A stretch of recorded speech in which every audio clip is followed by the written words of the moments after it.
Teman-teman pernah gak sih ragu untuk daftar beasiswa karena belum punya prestasi atau pengalaman organisasi? Kalau kalian sedang merasakan hal ini, kalian bisa tonton video ini sampai habis. For your information, video ini aku buat berdasarkan opini pribadi dan sedikit pengalaman aku saat mendapatkan beasiswa Bank Indonesia. So, feel free untuk komentar dan ceritain pengalaman dan pendapat kalian juga ya. Dan aku harap video ini bisa membantu dan memberikan insight ke kalian. Jadi, aku adalah penerima beasiswa Bank Indonesia di tahun 2021. Sebelumnya, aku udah pernah membahas beberapa video tentang seleksi beasiswa Bank Indonesia yang aku cantumin linknya di atas dan di deskripsi ya. Jadi kalian bisa langsung klik di sana. Untuk kalian yang pertama kali nonton video aku, please subscribe channel Mahasiswa Milenial supaya kalian gak ketinggalan video selanjutnya.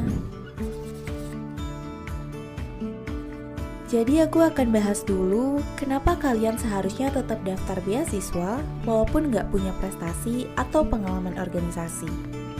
Mungkin beberapa dari teman-teman emang gak pede saat daftar beasiswa tanpa prestasi atau pengalaman organisasi.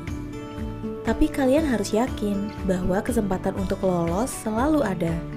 Dan keadaan seperti belum memiliki prestasi atau pengalaman organisasi itu bukanlah hal yang memalukan. Mungkin banyak dari kita yang masih berpikir bahwa prestasi itu hanya sebatas memenangkan kejuaraan atau lomba yang dibuktikan dengan sertifikat atau piala. Dan dalam kejuaraan atau perlombaan, pasti ada yang namanya menang dan kalah dong. Dan itu adalah hal yang wajar. Masuk ke organisasi kampus juga perlu seleksi yang lumayan ketat. Jumlah anggota pengurus suatu organisasi juga terbatas. Jadi bisa dipastikan gak semua mahasiswa punya kesempatan untuk bergabung di organisasi kampus. Dan itu juga hal yang wajar kok. Nah, sedikit cerita tentang pengalaman aku saat seleksi beasiswa Bank Indonesia. Aku lebih ditanya tentang kontribusiku saat mengikuti organisasi. So, menurutku kontribusi kita itu adalah informasi yang lebih esensial atau lebih penting bagi pemberi beasiswa. Dan memang, organisasi adalah salah satu wadah untuk kita berkontribusi. Tapi, apakah wadah untuk berkontribusi itu hanya organisasi? Tentu aja enggak dong. Dan saat ini terutama, udah banyak tersedia kegiatan maupun komunitas untuk kita berkontribusi. Jadi, walaupun kalian bukan anggota organisasi mahasiswa, kalian tetap bisa berkontribusi dan menunjukkan keaktifan kalian. Dan menurutku, lolos beasiswa juga bisa ditentukan oleh banyak sekali faktor. Bisa jadi kemampuan akademik, bisa jadi soft skill yang dimiliki, pengalaman, bahkan bisa jadi hal yang kita anggap sederhana kayak sikap sopan santun atau attitude waktu wawancara. Jadi jangan sampai teman-teman nanti menyia-nyiakan kesempatan daftar beasiswa yang ada selagi kamu memenuhi persyaratan yang diminta ya. Oke, selanjutnya aku bakal bahas gimana sih caranya supaya kita bisa lebih pede untuk daftar beasiswa tanpa prestasi atau pengalaman organisasi. Nah, biasanya pemberi beasiswa ingin mencari calon penerima beasiswa yang aktif dong. Dan salah satu cara mengukur keaktifan seseorang adalah dengan melihat seberapa banyak waktu dan tenaga yang mereka investasikan untuk sesuatu yang bermanfaat. So, ada kesempatan juga dong untuk mencantumkan kontribusimu walaupun kamu nggak ikut organisasi kampus. Contohnya nih, kamu bisa menuliskan pengalamanmu saat menjadi volunteer, membuat proyek kampus atau personal project yang pernah kamu buat, pelatihan atau workshop yang sudah kamu ikuti, dan keaktifanmu dalam komunitas sosial atau masyarakat seperti Karang Taruna, atau pengalaman lainnya kayak kepanitiaan, magang, pokoknya kegiatan yang bisa menunjukkan keaktifan dan kontribusimu di sana. Yang terpenting adalah kamu bisa jelasin kontribusimu dan dampak yang bisa kamu berikan. Bagi kalian yang masih punya waktu untuk mempersiapkan diri, boleh banget nih untuk mulai cari-cari kegiatan atau komunitas untuk berkontribusi.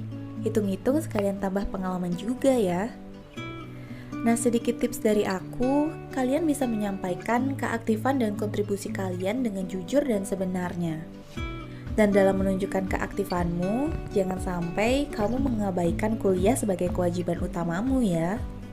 Nah, pertanyaan selanjutnya, bisa nggak sih kita daftar beasiswa tanpa prestasi? Sebenarnya nih, menurutku definisi prestasi itu bisa beda-beda ya.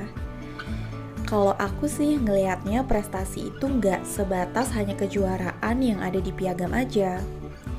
Memiliki suatu pencapaian yang nggak tertulis dalam piagam kejuaraan pun bisa disebut dengan prestasi. Apalagi kalau prestasi atau pencapaian itu bisa kalian implementasikan atau bisa membuat kalian berkontribusi untuk orang-orang sekitar. Nah, misalnya nih, kalian pernah punya project sama dosen kalian atau project saat KKN untuk membuat media belajar sambil bermain untuk anak-anak. Nah, kalian bisa jelasin tuh di CV atau motivation letter atau waktu wawancara gimana sih implementasi dan juga kontribusi kamu dalam project itu, dan akan lebih baik lagi kalau kamu bisa memberikan ukuran untuk prestasi atau pencapaianmu itu. Misalnya dalam project tadi, kamu bisa mengatakan bahwa media pembelajaran itu sudah digunakan dan membantu proses belajar siswa di sekolah A, B, dan C. Dan masih banyak lagi hal yang bisa kamu sampaikan sebagai prestasimu. Kalau menurut pendapatku sih, bahkan sesimpel bisa membuat konten edukasi secara rutin aja, itu udah termasuk prestasi dan pencapaian juga loh. Karena nggak semua orang bisa memberikan informasi atau edukasi kepada orang-orang dengan gratis secara konsisten. Dan untuk ukurannya, kalian bisa sampaikan jumlah video yang sudah kamu upload dan jumlah viewers dari akun atau channelmu. Nah, banyak juga nih teman-teman yang nanya, kalau punya pengalaman organisasi atau prestasi sewaktu SMA, boleh dicantumin nggak ya? Kalau berdasarkan pengalaman pribadiku sih, sewaktu wawancara beasiswa Bank Indonesia, bahkan pewawancara lebih tertarik dengan prestasiku sewaktu di SMA loh, dibandingkan prestasiku waktu kuliah. Nah, emang sih kalau dipikir-pikir, prestasi atau organisasi sewaktu SMA akan kurang relevan jika dibandingkan dengan kuliah. Tapi itu balik lagi kepada ketertarikan pewawancara. Jadi nggak ada salahnya juga kalau teman-teman mau cantumin prestasi atau organisasi sewaktu SMA. Asalkan masih relevan dengan kriteria beasiswa dan nggak berkesan berlebihan. Semoga video ini bermanfaat dan bisa mengurangi rasa kecemasan kalian yang mau daftar beasiswa. So, jangan lupa share juga ke temenmu yang lagi membutuhkan. Dan bye-bye.